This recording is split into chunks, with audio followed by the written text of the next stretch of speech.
In question number 50, from his experiment, Stanley Miller produced amino acids by mixing of following in a closed flask, that is the methane, CH4, H2, NH3 and water vapors at 800 degrees Celsius, CH3, H2, NH4 and water vapors at 800 degrees Celsius, CH4, H2, NH3 and water vapors at 600 degrees Celsius, CH3, H2, NH3 and water vapors at 600 degree Celsius.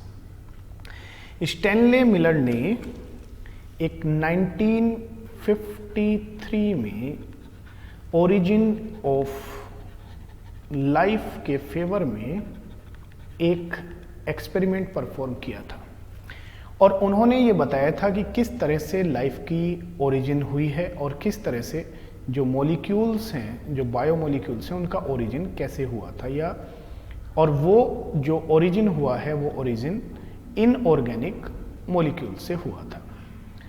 इसमें इन्होंने basically एक experiment design किया था और इस experiment में उन्होंने जो उनको मिले थे वो कुछ एमिनो एसिड्स मिले थे।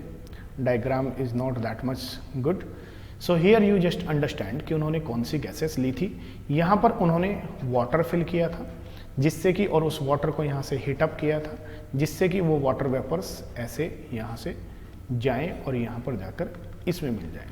और यहाँ पर उन्होंने एक गैस का मिक्सचर लिया था जिसमें था मीथेन, हाइड्रोजन एंड अमोनिया।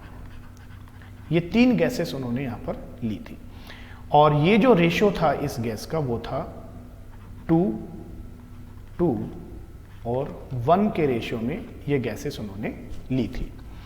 और यहाँ पर अब हम देखते हैं कि मीथेन यहाँ पर गिवन है, हाइड्रोजन गिवन है और अमोनिया भी गिवन है। मीथेन यहाँ भी गिवन है, यहाँ भी गिवन है और यहाँ भी गिवन है। इसका मतलब हमारे जो ऑप्शन 4 हैं और ऑप्शन 2 हैं ये गलत हो गए। अब हमें देखना है कि यहाँ पर कौन सा टेम्परेचर हमारा करेक्ट है। जिस टाइम पर उन्होंने ये गैसेस लिए थे तो उन्होंने यहाँ पर बेसिकली कुछ स्पार्किंग कराई थी और वो sparking basically that was equivalent to the electrical currents at that time when the there was an oxygenic environment। उस टाइम पर वहाँ पर जो बिजलियाँ कड़कती थी उन बिजलियों को कड़कने को उन्होंने यहाँ पे इलेक्ट्रोड से कंपेयर कराया और जिस टाइम पर ये इलेक्ट्रोड्स यहाँ पर कनेक्ट होते थे, एक दूसरे के पास में होते थे, तो एक स्पार्किंग होती थी और उस स्पार्किंग से इनऑर्गेनिक कंपाउंड्स में जो रिएक्शंस होती थी उससे यहाँ पर एमिनो एसिड्स का डिपोजिशन हुआ था जो कि स्टैनले मिलर को मिला था। तो उन्होंने इस एक्सपेरिमेंट के थ्रू ये प्रूफ किया था कि किस तरह से इनऑर्गेनिक कंपाउंड्स का ऑर्गेनिक कंपाउंड्स में कन्वर्जन हुआ है। तो और यहाँ पर इस स्पार्किंग की वजह से जो टेम्परेचर था इट वाज 800 डिग्री सेल्सियस। तो हमारा 800 डिग्री सेल्सियस जो है वो ऑप्शन ए में गिवन है, तो यहाँ पर हमारा ऑप्शन ए करेक्ट हो जाता है। I hope you understood this explanation. Thank you.